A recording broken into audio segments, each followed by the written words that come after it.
ఏ పాటిదాననయా నన్నింతగా హెచ్చించుటకు, నేనెంతటి దాననయా నాపై కృప చూపుటకు.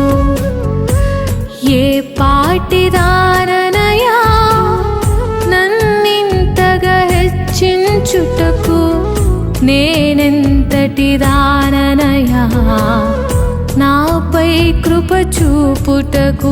నా దోషము భరించి నా పాపము క్షమించి నన్ను నీలా మార్చుటకు